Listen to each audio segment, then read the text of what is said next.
man came in teaching and preaching and serving, meeting with the people that you weren't supposed to meet with in the places you weren't supposed to meet them.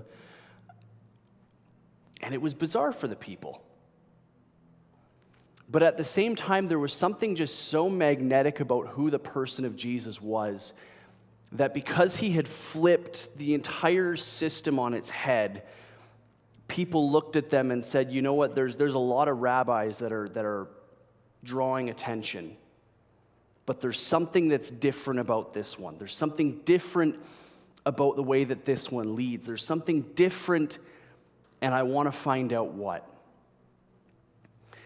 So when I began to parse this open, the quote that came to my mind, I was in my first year, and I was walking. We had our little pod, so it was about 6 students with our professor that was kind of looking after us in our practicum. His name was Mark, and we were walking around, and I watched him just stoop down to pick up a piece of garbage off the ground in the university.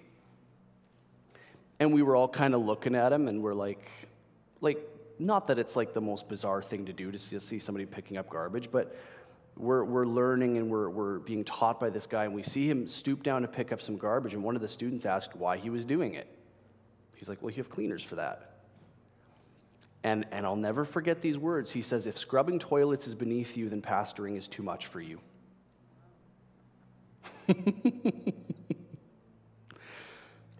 And there's been a few times throughout my life that I've remembered that, and it's humbling. It's humbling because I can picture Jesus doing the same with his disciples. I can picture Jesus taking the time to do these menial things that his disciples said, why are you of all people? Not only are you a rabbi, but you're the rabbi of rabbis. You're the teacher of teachers, the pastor of pastors. Like you are at the pinnacle of the kingdom. Why are you of all people doing these things?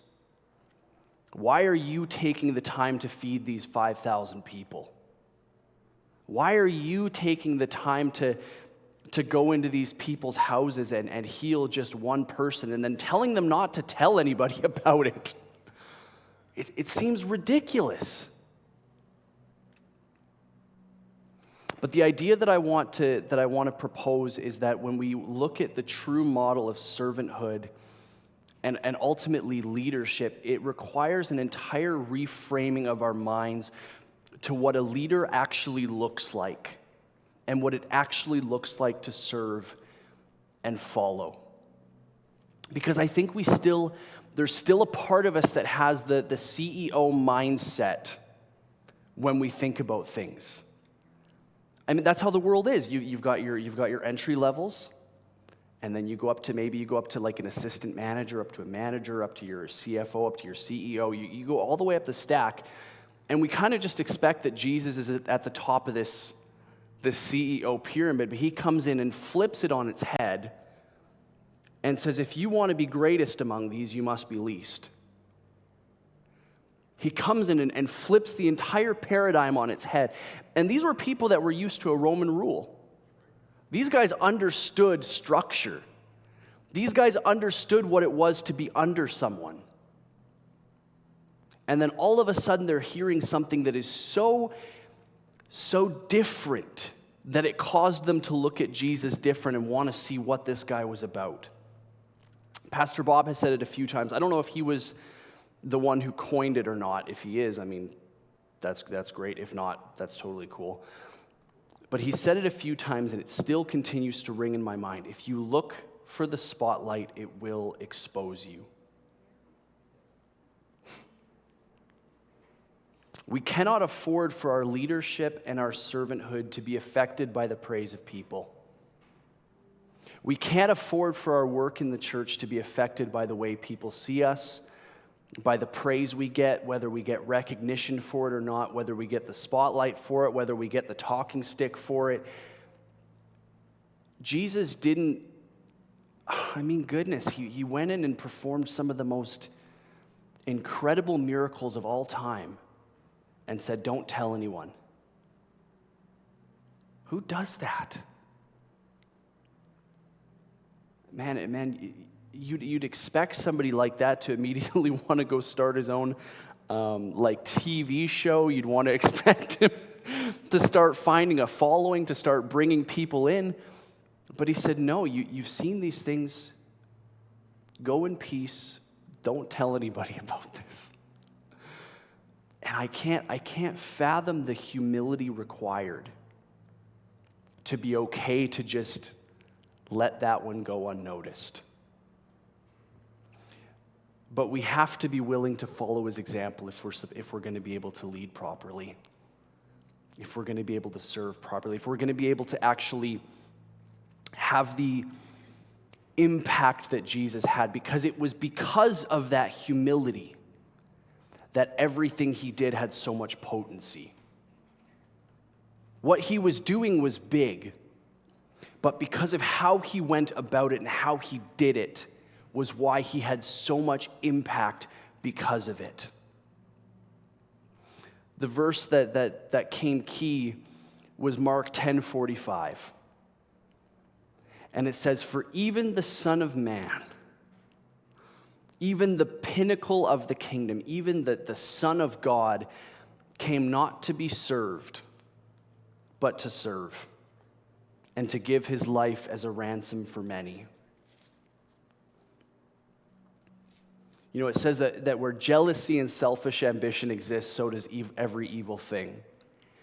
And it was specifically for this reason that Jesus had so much impact, because there wasn't an ounce of it. There wasn't an ounce of selfish ambition there. He simply did what his Father asked him to do with a posture of service, realizing that even though he was God, he emptied himself, came before these people and said, "I'm here to serve you."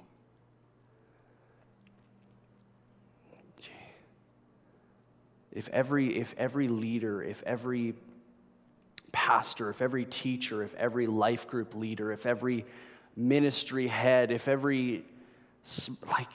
we all could catch the heart that Jesus had and realize that my sole purpose on this planet is to serve you, to love you, to release the heart of the Father to you. When I think about CarePoint across the street, when I think about Hope Mission across the street, when I first heard, I'm going to be vulnerable with this. When I first heard that they were coming, I said, are we sure? Are we positive? We're going to have some stinky people. We're going to have some less than people. And I you know what? I had a pretty poor attitude about it. I'm going to be completely real. I like when people are clean and put together and know why they're here. And as soon as I was confronted with the possibility of a different kind of people coming before me, I wasn't comfortable with it.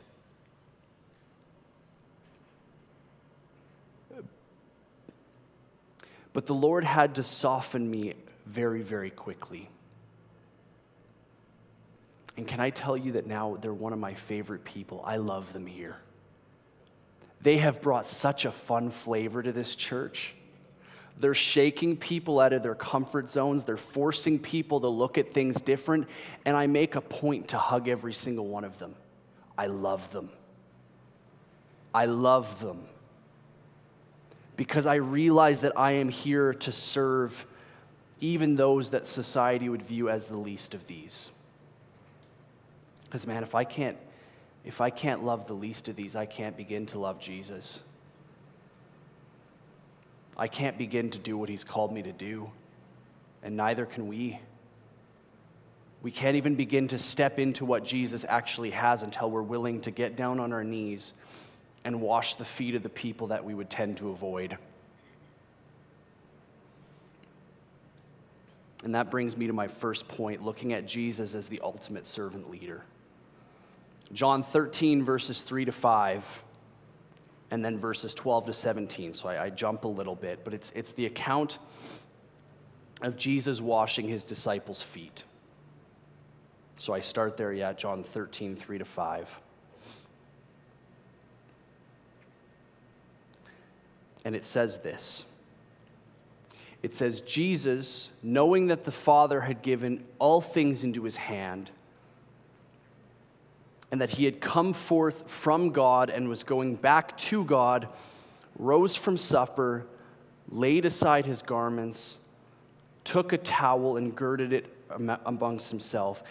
Then he poured water into a basin and began to wash the disciples' feet. And then we jump to verse 12. This is the part that really kind of ruined me, actually. It says, Jesus talks to them. He says, "Do you know what I have done to you?" Do you know what I have just done to you? You call me teacher and Lord, and you're right, for so I am. If I, then the Lord, and the teacher washed your feet, you also ought to wash one another's feet. For I gave you an example that you also should do as I did. Truly, truly, I say to you, a slave is not greater than his master, neither is one who is sent greater than the one who sent him. Leadership begins with humility. Being a follower of Christ begins with humility. It was Barry Miracle. I still remember him saying this to me. He says, "The door to the kingdom is in the floor." The door to the kingdom is in the floor. If you want to reach the kingdom, it means you get down on your face before the Lord in a posture of humility, because that's where the access to the kingdom is. It's kneeling before the people and washing their feet as our teacher and our Savior did. He said, I gave you this example as the one that you regard as the top. As the one you regard as God, teacher, master, rabbi, I gave you this example of bending before you.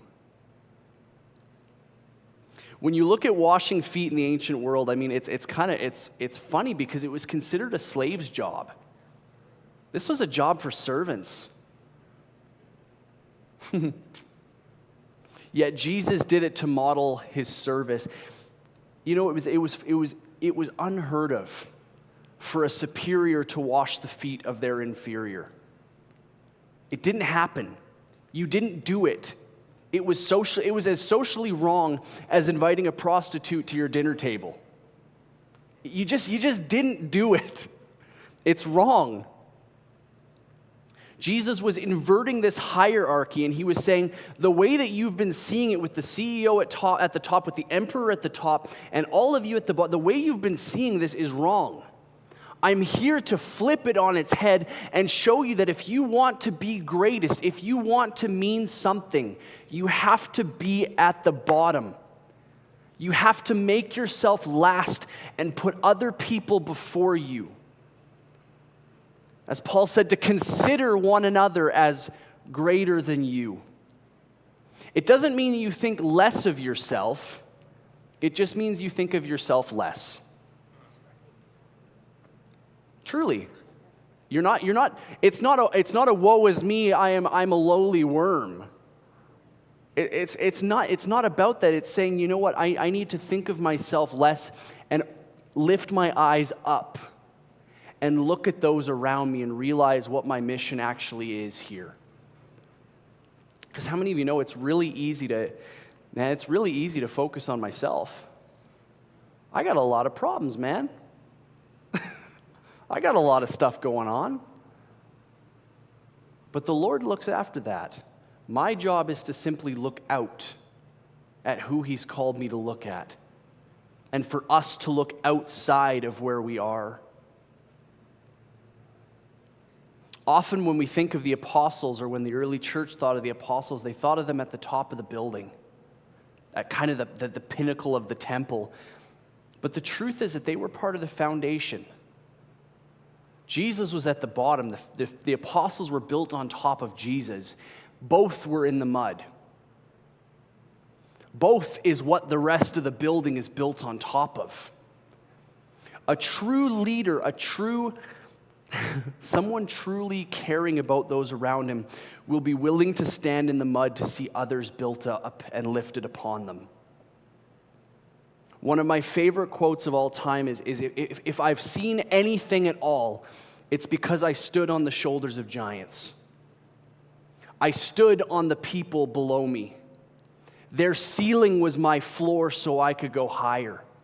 My goal is to be in the mud, to create a foundation where you all can build on top of what I am so that you can all go higher. That is my entire life.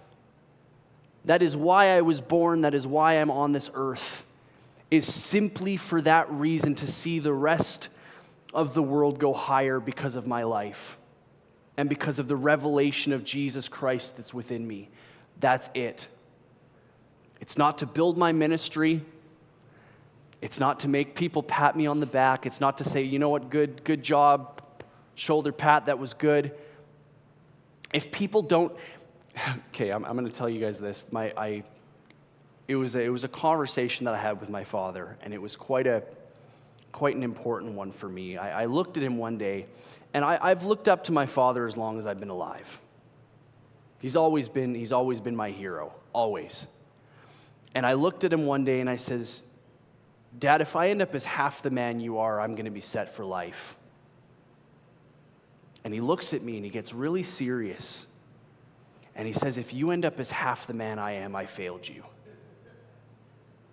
He said, I need you to be twice the man I am. Is that the posture that we have for the people around us? Are we okay if they step on our shoulders and end up going further than we did? Are we okay with that? There have been a lot of ministries that have been built around a person, that the moment the person was removed, it falls to pieces. My job is to become replaceable. It's funny, working in a church, it's one of the only jobs in which you are trying actively to work yourself out of a job. Truly, where you are acting consciously to make sure that those around you supersede you and go further than you did, so that I work myself out of a job. When I was a worship pastor before I was here, I eventually built up 5 teams, and we had all the leaders were working, and I realized I didn't have to lead worship anymore. I didn't have to do it, because I had all of these teams around me that were equally as good, if not better than me. And when I stepped out, another stepped in, and they didn't miss a beat. And that's the point. Are we okay? Jesus was okay to say, it's good for you that I go. Even greater than these things will you also do. You will take the mantle I've given you and go further with it. To go higher, deeper, wider, to spread it across the plains of this earth. And then he left, and then he sent another who would help enable them to do it.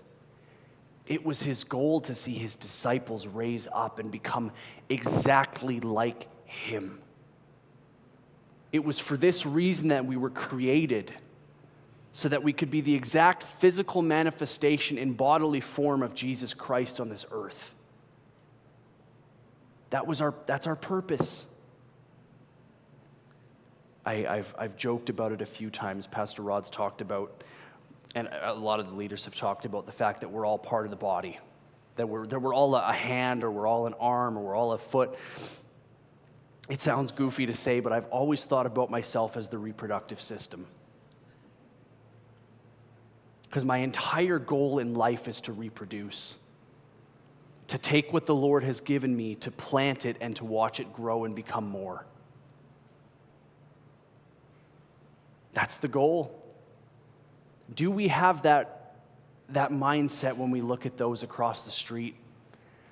when we walk across people on just our way to work, when we see our coworkers, do we see them in the image of Christ and want to naturally lift them up? Or do we kind of just go about our life, and if I get the opportunity to talk to them about Jesus, that's enough?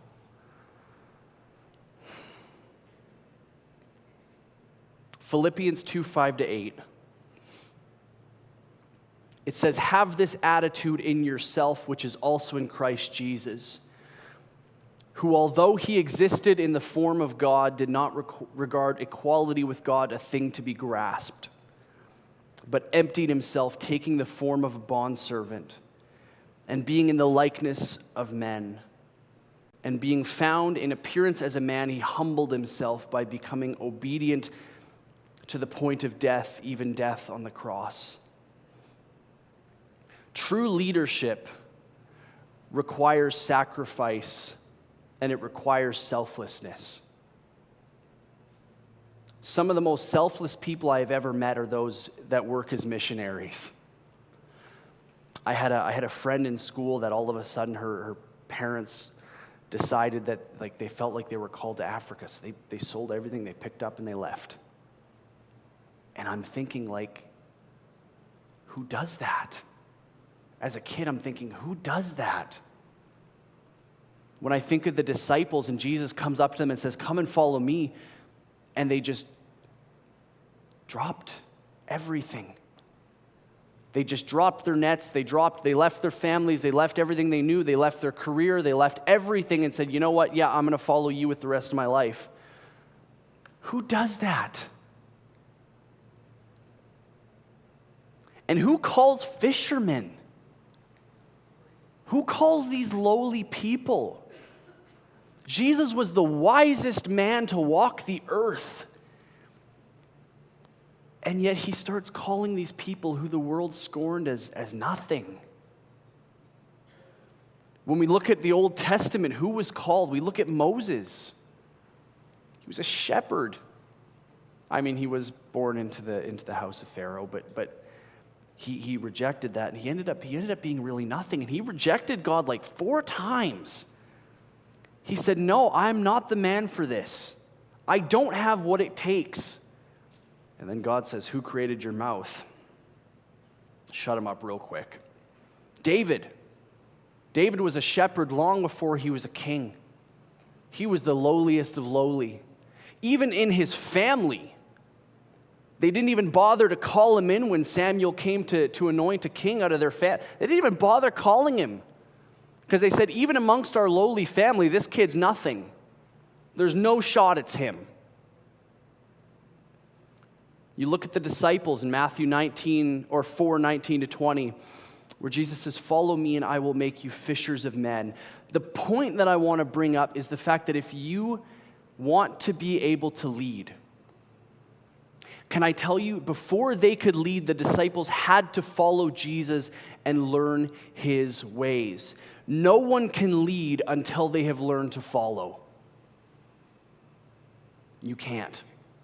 Until you have learned to follow, no one can lead, and no one has any authority at all until he has learned to be submitted to another. You cannot have promotion without devotion. You simply can't. A lot of people try. I've seen a lot of people try to make their ministries and do it by themselves.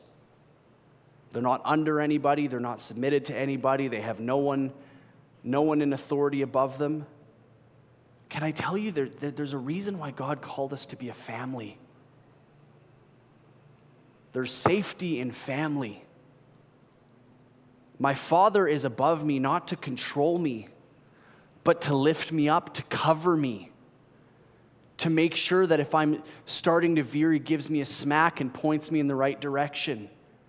That's the point. There's a reason for family. There's a reason why God is the Father over the church. We need a father. We need those that we are submitted to. We need those from who we derive authority from. You can't, until we've learned to follow, we can't ever begin to lead. Just like you can't really begin to create sons until you've learned to be fathered. You got no one to pattern after. You just end up creating more orphans. And the kingdom doesn't need any more orphans. This world doesn't need any more orphans. It needs mature sons that know who their father is and know how to reproduce more sons. That's what the world needs. That's what this kingdom needs.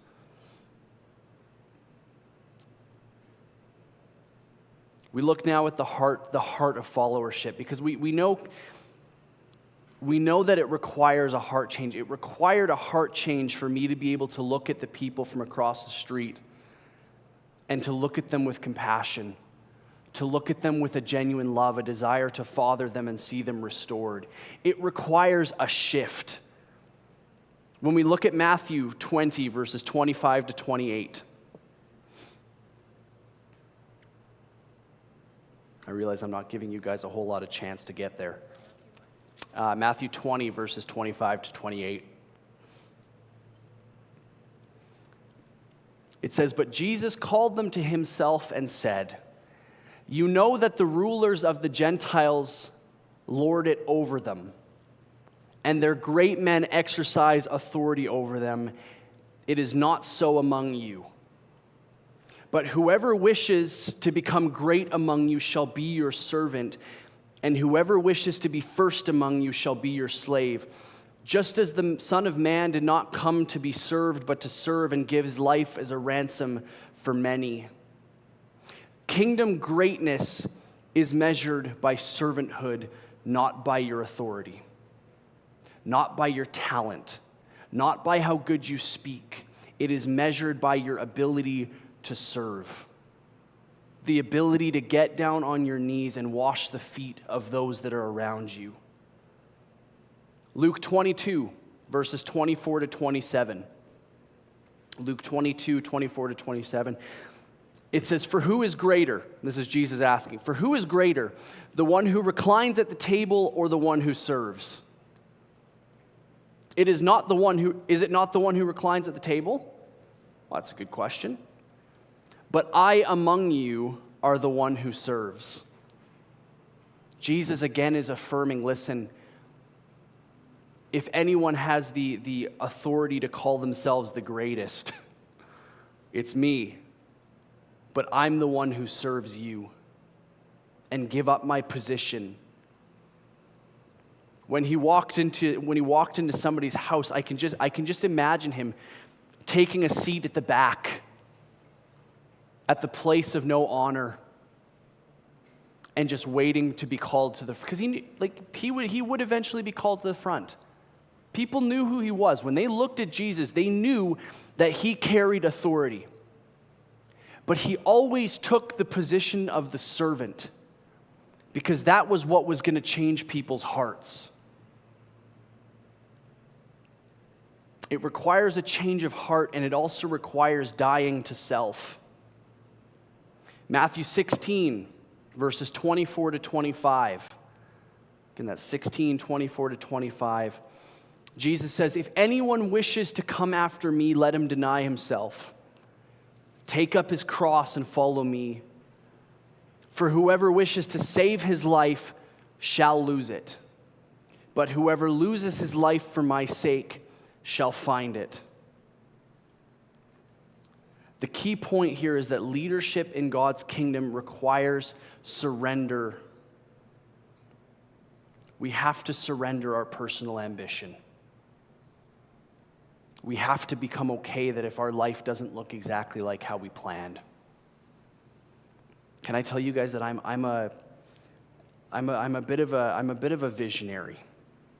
I like to think big picture. I like to think 20 years. I've told you some of you this before, but by the time I was born, I figured I should be riding a bike. By the time I was 5, I figured I should be driving a car. By the time I was able to drive a car, I figured I should be married with kids already. And by the time I got into my career, I figured that I should be retired already. You know, like I've always been thinking so far ahead of where I actually am. But sometimes in the desire to be forward thinking, we miss what God wants to do now. And we don't actually, sometimes man plans his ways. The Lord orders his steps. It never says that the Lord orders his steps in the way that man plans. Can I tell you that? We can plan our ways all we want. That doesn't mean that my path is going to be the path that it just says he's going to lay out a path for me. Whether I decide to follow the path he gives me or not is up to me. It probably isn't what I want the path to look like. Am I okay with that? Am I okay with that? Francine's looking at me. She's like, are you okay with that?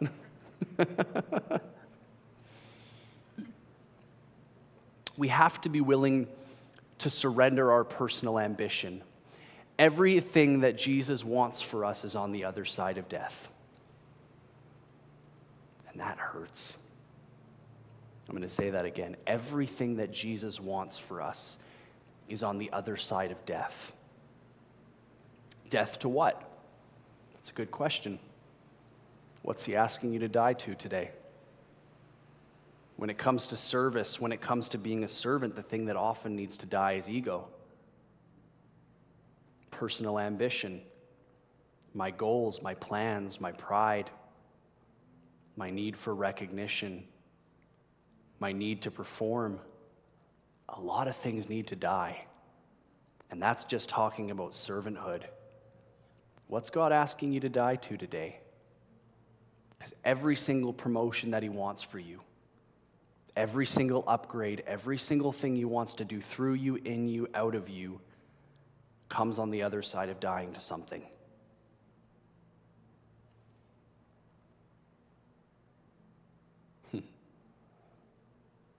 Followership is a precursor to leadership. Like I said before, you have to learn to follow if you're going to be able to lead well. 1 Corinthians 11:1. Even Paul says, follow my example as I follow the example of Christ. We need to become able to be faithful followers, to be okay with not getting the spotlight for a while or ever, to be okay with playing the background, to be okay with following others' marching orders and not being the one giving them. And you know what? Some people don't like giving marching orders. I almost envy you a little bit because I like to give them. And learning how to follow them is a tricky thing because sometimes you don't necessarily agree with the ones being given. If all of a sudden Pastor Rodney decides that the Lord is bringing us in a different direction as a church, and some people say, oh, well, why are we going there? I thought we were going this way. Are we going to be okay to follow the word of the Lord? Are we going to be okay to follow it even if it doesn't quite look like what we think we need to be doing? Oh, but I thought our mission was to do this. All of a sudden, we get tested in our ability to actually follow. And we can't actually rise up to be the people God has called us to be until we can learn to follow first. We follow Jesus' example. We follow Paul as he follows Jesus. I follow Pastor Rodney as he follows Paul, who follows Jesus. Everybody's following. We need to learn how to follow. When we look at how this applies practically in church, one of the things that we need to become okay with is service over status. Even spiritual leaders must ensure that practical needs are met with humility. You look at Acts 6, verses 1-4, you look at the apostles delegating tasks to the different people. They said, you're neglecting the widows. You're neglecting the orphans. They're coming against the apostles. They're saying, you're neglecting all of these things. And I can just see them saying, oh, shoot, you're right. You're right. And then the apostles go and talk amongst themselves, and they're like, well, How are we supposed to make sure that these people are looked after? Well, we can't exactly go do it because we've been given a task by Jesus. For us to leave this task we've been given to go do something that's equally as important would be to forsake the calling that God's given us. Okay, how are we going to do this? They began to delegate it because they realized it still needed to be done. The practical needs of the people need to be handled. That's a part of loving, that's a part of service. I've had people before, not here, thankfully not here, that when I asked them to do a task, they said, "Oh, you just don't want to do it yourself, do you?" And I said, "Shoot, where did that come from? Ooh, that was ugly. It's not a matter of whether I want to do it or not. It needs to be done, and I've got a task already." It's so funny that humility is required to enter the kingdom. I think it's for this reason that God often tests all those whom he serves, especially with lowly tasks. Ask Pastor Bob, ask Pastor Rod. I don't know if Stephanie ever did, but ask me. All of us started with a cleaning job first. All of us started with scrubbing toilets. Prophet John Lowndes, because John Lowndes, you hear his story, he stacked and unstacked chairs at his church for 6 years before he was finally promoted to being able to do what God asked him to do. There is always a process of going through the lowly before those who are faithful with little things will be given greater. There's principles to all of this. Everybody starts out with the lowly first. I mean, King David, mentioned him earlier, but he was given an anointed 30 years before he would ever step foot on the throne. Jesus knew what he was designed for 30 years before he would ever before he would even start stepping into ministry at all. I sometimes wonder if he was ever itching for it. If he's ever sitting at home like just carving wood with his dad and making a chair or whatever he was making and saying, "Man, I'm born for more than this." I wonder sometimes. Because I'll tell you, there were times where I was scrubbing a toilet and I'm like, "Man, God, you've got to be kidding. There's got to be more than this." But it needs to be done. It's part of it. That's part of my service to you. Because how many of you know that when you walk into church and you got to go to the bathroom and you look and there's this pristine toilet, you're like, "Man, I just feel so loved." You guys probably never had that conversation before. But how many of you know when you walk in and you see it just a mess, you're like, "Oh, they don't really take care of this place. Do they really care about who has to use this?" You notice it's still a service, even if it doesn't feel like a service. There will always be a period of testing. Because can I tell you, when the weight of glory is added onto you, your character will be the first thing to crumble if there is any weakness at all. And as one of the leaders here, I won't be responsible for your legs breaking if the glory is added too soon. I won't be the one to give the keys of a Ferrari to a 6-year-old just because they ask for it. Because no good father would. Even if the child thinks that they want it, a good father doesn't give something prematurely. Was it John that said that? That orphans always ask for things prematurely. They always want it too quick. You look at the prodigal son, he goes in and talks to his father and says, "I want my inheritance." And I can just see his dad just shaking his head, thinking, "Oh no. But son, if this is what you really want, here it is. It's all yours." I can just see him shaking his head thinking, "Oh, I know this isn't going to end up good. I know this isn't going to end up well." But he still gave it to him. And then he sat on the porch and he waited for his son to come home. The orphan always wants what's theirs prematurely, even if it's yours.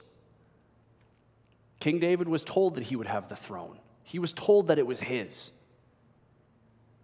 But if he had tried to take it prematurely, goodness, you look what happened to Absalom, who tried to usurp the throne.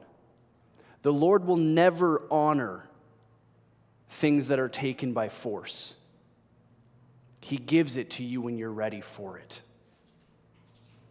We cannot try to take it too soon. Because if our character is not ready, if our legs are not strong enough to hold the weight, they will crush. And then we'll be the first ones to ask God why they're crushed.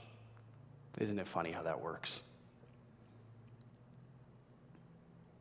Leading by example. 1 Peter 5, verses 2-3. 1 Peter 5, 2-3. It says, "Shepherd of the flock of God among you, exercising oversight, not under compulsion, but voluntarily according to the will of God, and not for sordid gain, but with eagerness, nor yet as lording it over those allotted to your charge, but proving to be examples into the flock." The thought is that authentic leadership inspires others to follow through example, not through command. Have you ever had somebody, when you're working at a job or whether you're serving somewhere, have you ever had somebody who was in charge of leading you, but they did everything with so much conviction and excellence that you just naturally wanted to follow them? You just said, you know what, they believe what they're doing so much that I just naturally want to follow them. I think it's how the disciples were with Jesus. They said, I know what you carry so much, and I am so convinced that when he says drop everything, I have to go. There had to have been something in them that caused them to drop everything they knew. He didn't even hand out resumes first. He didn't hand them his credentials. He just says, come and follow me, and they did. You may have never had a boss like that before, but on the flip side, I'm sure that we've all had leaders that lorded their authority over us. Even though people didn't actually respect them, they still lorded their authority. It's funny, I was in the electrical trade for a while. And any trades? Okay. Everybody in trades has had the experience where you've been doing it for a while. And then all of a sudden, some kid comes in out of school with their 4 years. They've never touched a tool in their life. And they try to tell the tradespeople that have been doing it for 40 years how to do their job.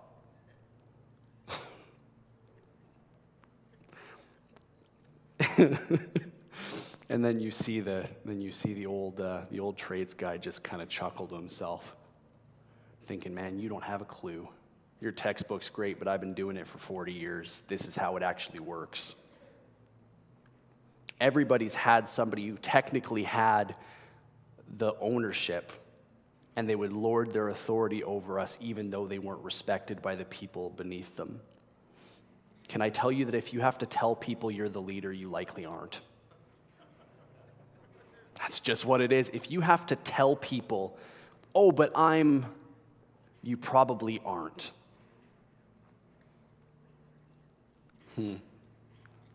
Or at the very least, you likely don't have people following you.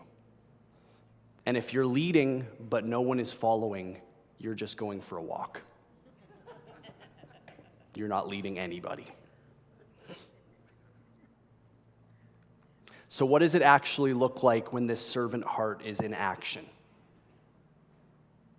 Galatians 5:13 says to serve one another humbly in love.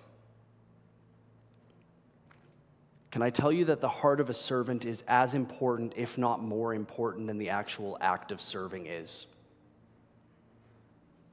Let me say that again. The heart of a servant is as important, if not more important, than the actual act of serving itself. One day I was picking up garbage here 3 or 4 years ago. and I was vacuuming the church, and somebody, I think it was at a Christian Ed course, they stopped me and they asked me, why was I picking up garbage and vacuuming when we have cleaners for that? They said, you're one of the pastors here. Why are you doing this? And it's funny because it was at this point that I used the quote that my professor had given me about if cleaning toilets is beneath me, then pastoring is above me. But I realize now, looking back on it retrospectively, that in my humble response, I was actually being prideful about my servant heart. Isn't that goofy? That doesn't even seem like it should be a thing that's able to happen. I was actually being prideful. Even though I was doing something that was good, I said something that was good, my heart motivation behind it was not. You can do the right thing and say the right things, but the Lord knows your heart and sees through to your motivations, even if you don't know what your motivations are for it.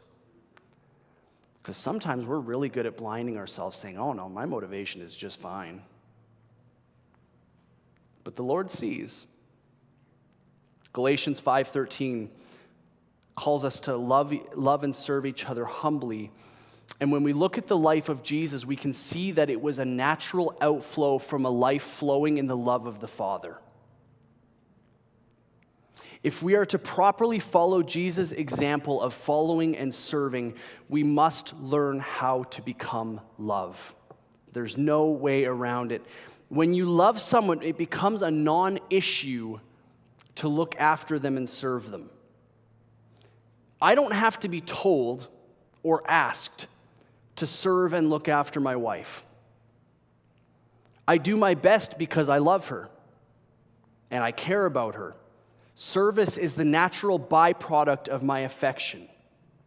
Similarly, when we begin to catch God's heart for his people, both those who have said yes to Jesus and those who have yet to, we begin to want to serve them as an outpouring of our inward affection towards them and towards Jesus. When you begin to become love, we've been talking about that for probably, many, many months now. Before we even started talking about sons, we're not just trying to become more loving. We're trying to become love. Being more loving isn't enough. I need to become love.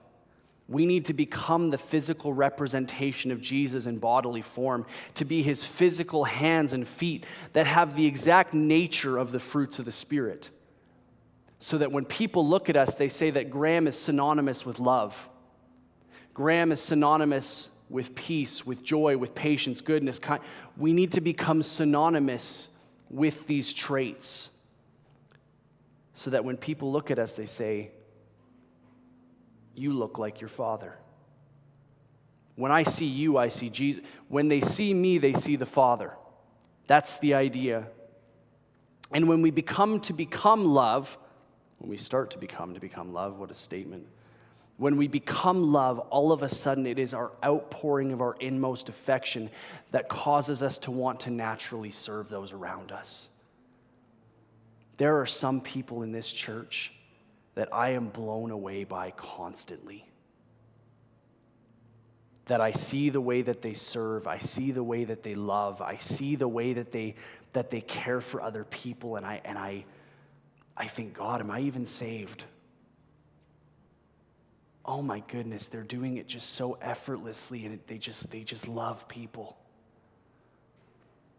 Can you imagine a whole church of those people? Can you imagine all of the churches in Edmonton filled with those people? I know we're not there yet, because if we were there, Edmonton would be saved. I know that for a fact. Because if this church was full, and there's a lot of them, don't get me wrong, but if it was full to the brim and everybody was functioning and flowing that way, their inward affection is just aching to want to look after the people around them, we'd have a lot less fights. We'd have a lot less competition. When I was just married, or it might have even been just before, I asked my dad, I said, Dad, you got some advice? I would have been getting married.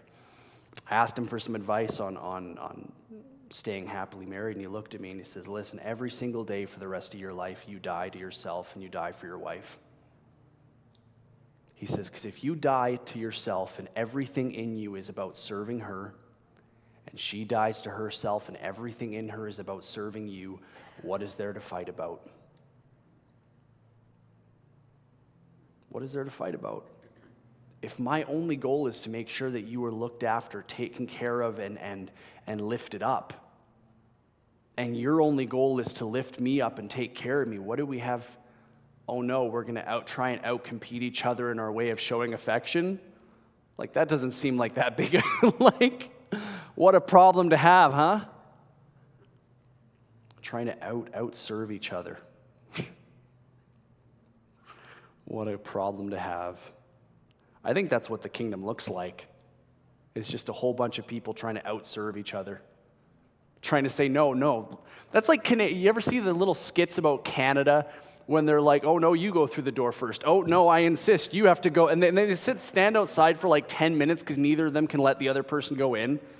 It's goofy, but that's kind of what I think about. I'm like, I'm just so fervent about looking after you, and you're so fervent about looking after me that we just, natural life just flows there. What did Jesus say? They will know you are Christians by your love, by the way you serve one another, the way you take care of each other. That's how they're going to know.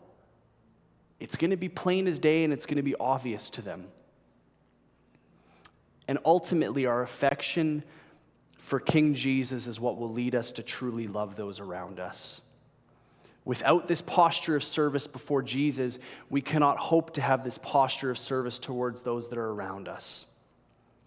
Colossians 3:23 says, whatever you do your work heartily as for the Lord rather than for men, knowing that from the Lord you will receive the reward of the inheritance. It is the Lord Christ whom you serve. Don't get it twisted. Sometimes there's people that I don't want to serve and I don't want to love. I know, even me. Nobody would ever. But sometimes some people are harder to love than others. I'm just being real, and I think if anybody here would be honest, I think they would say that sometimes there are people that I have an easier time loving than others. But when you come to the place where you realize that you're loving Jesus, that by me giving you a hug, I'm giving a hug to my King. That by loving people that I would naturally avoid, he's saying, whatever you did to the least of these, you're doing to me. It costs. Being a servant, it costs. Oh goodness, where did the time go? Oh goodness gracious, how am I ever going to finish this? You know what? Am I still not online? Oh, you figured it? Oh, shoot, I don't have that excuse anymore. Sorry, guys online. We weren't talking as though you weren't here. Oh, man. Where do you go from here? Yeah. Okay. Kind of talked about that a little bit. I'll move past that. So as we do come to a close, I have a question for you. Are you willing to lead like Jesus? Are you willing to lead from a place of service? Are you willing to lead from a place of humility? At the end of the day, all I want to hear is Matthew 25:21. I want to hear, well done. At the end of the day, that's all that I care about. Am I okay with if I don't hear it from people at church? Am I okay if I don't hear it from my boss? Am I okay if I don't hear it from anyone ever again for the rest of my life? It came up on Sunday. The question was asked, is Jesus enough? Is he enough? And of course, all the good Christians say, of course Jesus is enough. But when it comes down to it, is he enough? Am I okay with his word being final? Am I okay with his praise being enough? We have to constantly ask ourselves that as long as we live. I need to care more about pleasing my Father in heaven than pleasing those around me. And I need to come to the place where I become the love of Jesus and live for the sake of others. So the question I have is, what are the areas you've been called to serve in? Who are the people that God has placed in front of you to lead and to serve? I want to challenge you. If you do not have people that you are continuously pouring into regularly and places where you serve regularly, I want to challenge you to seek out opportunities. Whether this is at church or not, church or community, I don't really care. I mean, I like when people serve here too. It's good. It helps us out. But I don't know where you're called to serve. I don't know who you're called to serve. But I can tell you this, not a single person here hasn't been called to serve somebody. Everyone needs a Paul. Everyone needs a Timothy. Everyone needs someone to pour into them, and everybody needs somebody to pour into. I have an illustration. You guys, some of you have probably seen this before. Some of the people online might not have. Dad's going to chuckle if he sees this later. But your capacity is very, very much like this balloon. It's small, it's shriveled up, and the first time that the Holy Spirit breathes into you is a bit of a struggle. I know that didn't actually look like that much of a struggle. Okay. So that's your capacity when you first get filled. What most people do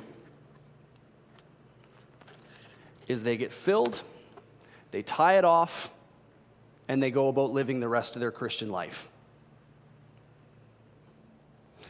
What do you think is going to happen to this balloon in a week, or 2 weeks, or 3 weeks, or 4?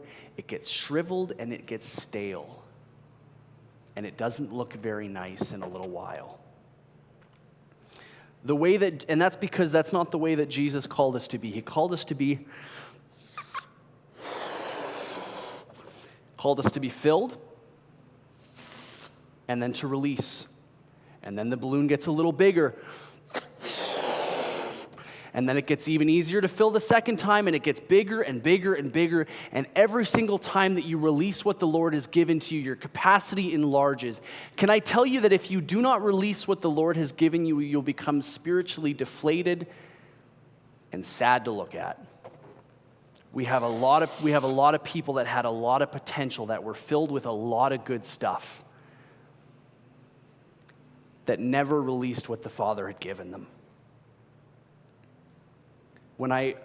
Some of you might have been here a couple Sundays back when I got up and I gave a word for the teenagers. The line that I wanted to say is, I said, if you guys don't step up, the rest of us suffer. The rest of us are stunted in our growth if you don't step up. Because what they carry is for the house. What you carry is for the house. If we don't step up and release what God has given us, if we don't get on our knees and serve those around us, if we don't love like Jesus, if we don't become love, we are stunting the kingdom. And I don't want to be responsible for the kingdom not growing at the rate that it's supposed to be. I can't afford to. So I want to encourage you to find somebody to pour into, to find someone to serve, to find somewhere to serve, to find something to serve. Because everybody has been called to serve. We have all been called to love like Jesus, and loving like Jesus looked like getting on his knees and washing feet. And if the God of all creation was willing to get on his knees and wash feet, we have no excuse whatsoever for why we won't. And I want to tell you as well, if you need help finding your fit, I'm always more than happy to help you. It's something that I'm pretty good at. But with that, we'll close, we'll pray, and then we'll open it up to some questions if there are. And if not, we've got fellowship out in the front there. God, we thank you for setting the example of service. God, I thank you for your humility that allowed you to wash even our feet, to humble yourself, to be willing to serve us and to die for us. God, you're so good, and for a people that never felt deserving of it, and maybe weren't deserving of it, you said, I'm willing to do it so that you can be brought to me. Would you transform our minds? Would you transform our hearts so that we begin to look like love, and that everything that pours out of us is an outpouring of your love to those around us? Would you help put people in our path, put opportunities in our path for us to pour out what you've given to us and to serve those around us? We thank you for your goodness, and we ask you to help us to be conduits of your goodness, that the city might be saved, that Alberta might be saved, that Canada would be saved. We thank you for your example. We thank you for being willing to do it first. We praise you. We thank you. We bless your name. In Jesus' name we pray. Amen. Any questions, comments, thoughts? You got something? Oh, perfect. Thank you. It's not on currently. Yeah, any questions, thoughts, comments, concerns, challenges?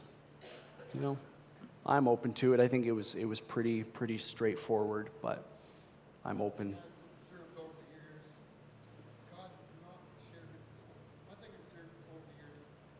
Oh. That's okay. Yeah, go for it.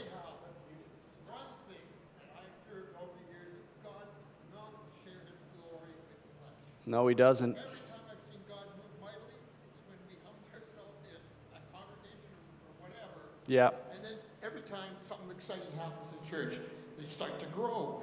Miracles start happening. We start to see the supernatural.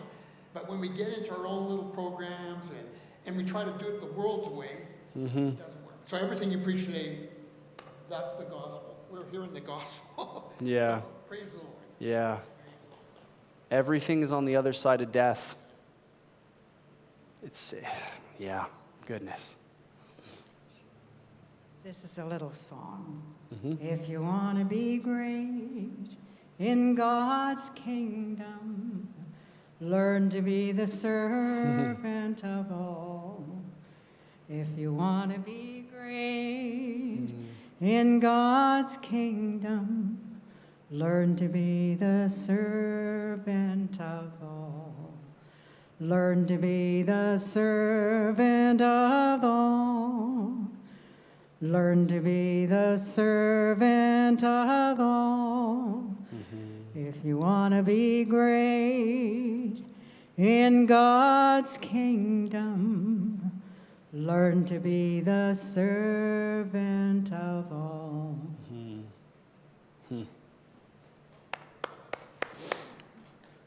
I liked what you had to say about checking your motivations.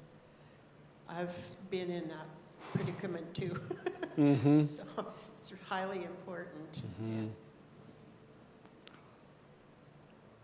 Yeah, it's important to check, because sometimes we're really good at deluding ourselves to thinking that my motivation is fully pure. And then all of a sudden God starts speaking and starts poking, and you realize, oh. And then you repent and you move forward. That's it. I was thinking about what you were saying about looking around you and about following me as I follow Christ. And I thought, whatever you look at, if you're looking at your problem, that's what gets magnified. if you're looking at the errors of everybody else, that's what gets magnified. But if you look at Jesus, you look in the Word, you look at your brother who's being the example, then that gets magnified. So I'd say, I just admonish everybody else to look at what they want to become, not at what the problem is. Another Barry Miracle statement. Goodness, he's got so many of those little one-liners that just stick in your head. Your gaze determines your days. What you look upon is what you become. What you behold is what you become.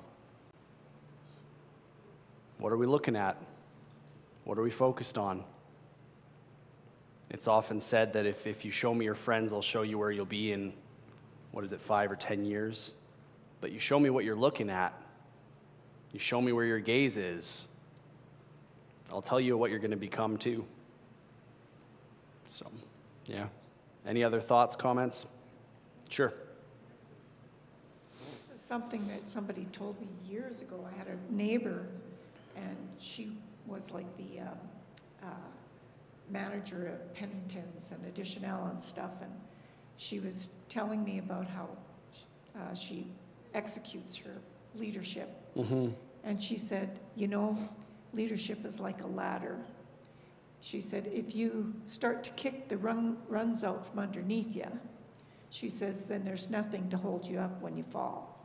Ooh, So yeah. I thought, wow, that's something. Yeah, there is something to be said for that, isn't there? Yeah. Any last thoughts? Good? All right, we got fellowship out in the foyer there. We've got cookies that were brought. Sonia's cookies are the best, so you're not going to want to miss out on them. Yeah, we'll see you guys Sunday. Love you guys.